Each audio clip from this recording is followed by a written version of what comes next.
Hi, I am Aqilah binti Ahmad and I will be talking about media's agenda setting. Agenda setting is a concept applies to how news representation of the media decides which topics become the focus of public interest. First implemented in 1972 by Maxwell McCombs and Donald Shaw, the North Carolina electorate poll during the 1968 U.S. presidential election found that what people felt were the most significant issues was what the news media claimed to be the most crucial. The agenda setting theory was born based on the premise that mass media set the agenda for what people should be thinking with. The theory contains three underlying assumptions that are the media's agenda, but they don't only represent reality but form and filter reality. The media's emphasis on topics that are part of their platform influences the public agenda, and together they influence the agenda of policymakers. The media both form and process the fact that we exist in. We may not be aware of this, but the media are continuously supplying us with a perspective to perceive and represent our social realities. In the meantime, the media have set an agenda for us to consider.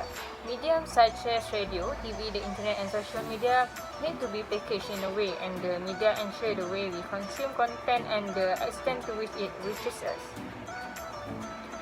Agenda setting has two levels. The first level applies to the large media agenda, and the second level relates to the mechanism known as media framing, or the context in which the media present incidents that have made it part of the media agenda. Framing was first used by Todd Gitlin, 1980, in his analysis of how CBS news coverage of the student revolution of the 1960s made it less significant than it really was. Framing can be done in many forms. In the newspaper, things like the headlines, the photograph included the story. The overall length and placement of the story enables editors to frame its importance and to highlight aspects of it that are considered most important. On TV, the visuals surrounding the news contribute to the potential of newsmen to frame the story.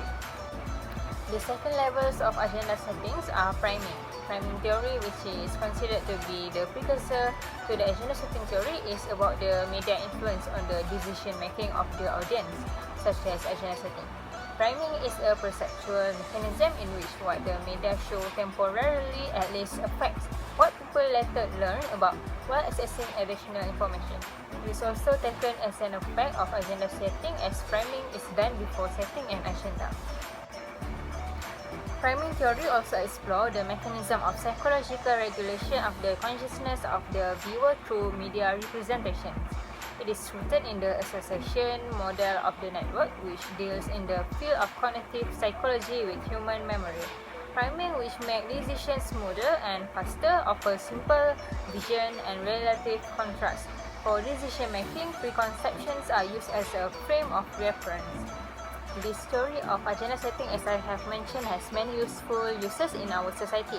First of all, it gives the media power to establish what news we see or hear and what part of the news is important to see or hear. This concept of agenda setting explains the idea of issue salience as a media effect is intriguing and important. Therefore, agenda setting is used for many purposes to establish the media agenda and to retrieve the opinion of the public.